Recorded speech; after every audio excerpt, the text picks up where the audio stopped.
Namaste. Welcome to German language lesson 15. In today's lesson, we shall see first at the doctor and then birthday party. At the doctor, these are some expressions which you require when you go to the doctor. And birthday party, this is a small sort of a story through which we shall learn some words and also some expressions. So in German, 𝗧𝗦𝗔𝗧 𝗂𝗽𝗕𝗓. So first, beim Arzt. So as I was just telling you, these are some expressions, some sentences which generally you may use when you go to see the doctor. The first is meine Krankenversicherungsnummer ist. Krankenversicherungsnummer ist. What does this mean? It means my health insurance number is.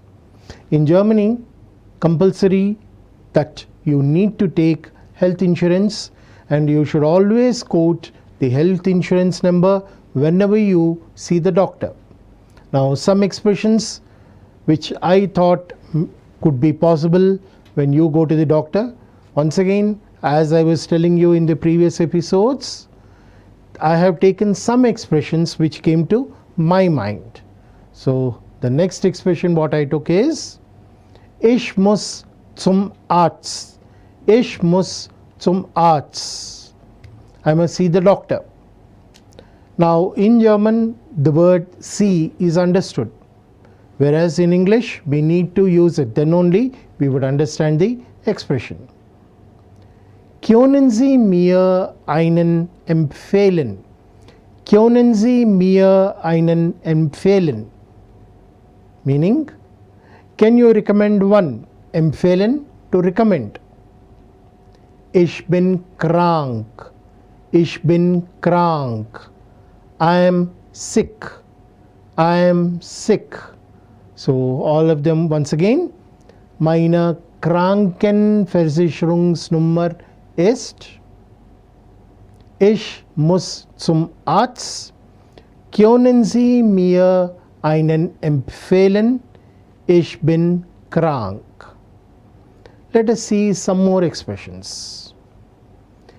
Now sometimes when you happen not to be able to get sleep, then you may use such sort of an expression. Ich kann nicht schlafen. Ich kann nicht schlafen. I cannot sleep. I cannot sleep. Ich kann nichts essen. Ich kann nichts essen. I cannot eat anything. I cannot eat anything. Ich habe Schmerzen im rechten Arm. Ich habe Schmerzen im rechten Arm. I have pain in my right arm. I have pain in my right arm. So, ich kann nicht schlafen. Ich kann nichts essen. Ich habe Schmerzen im rechten Arm.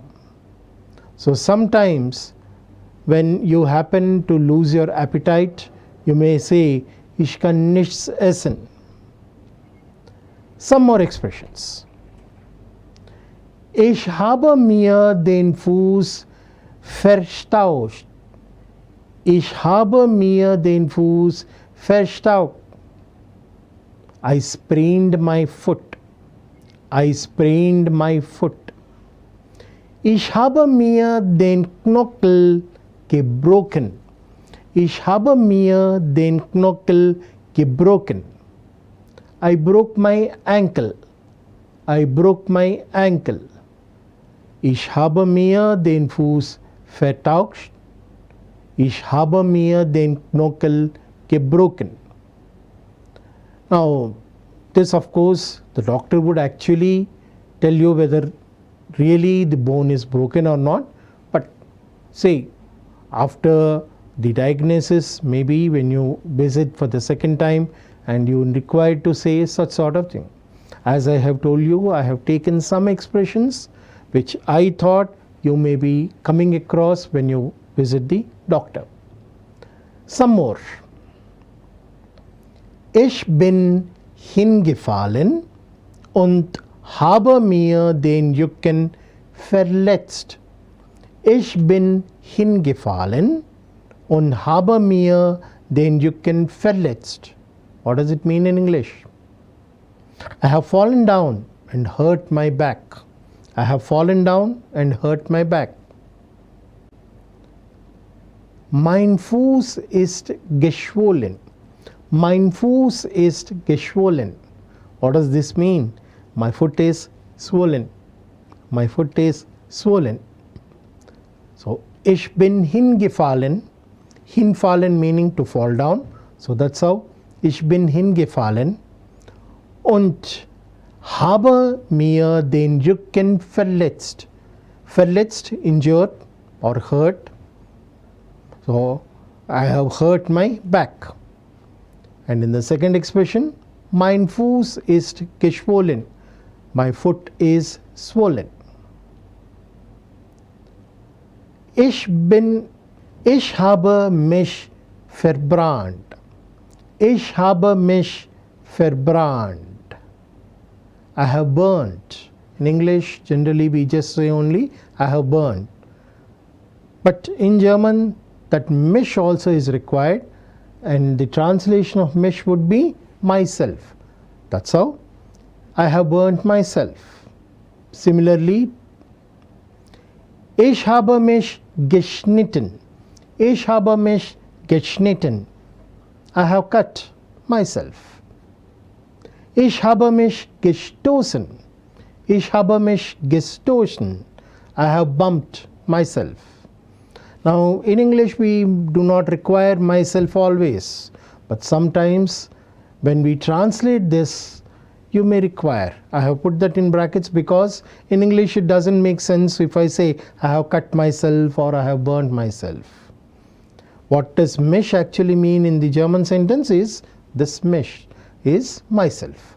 So, ich habe mich verbrannt. Ich habe mich verbrannt. Ich habe mich geschnitten. Ich habe mich geschnitten. Ich habe mich gestoßen. Ich habe mich gestoßen.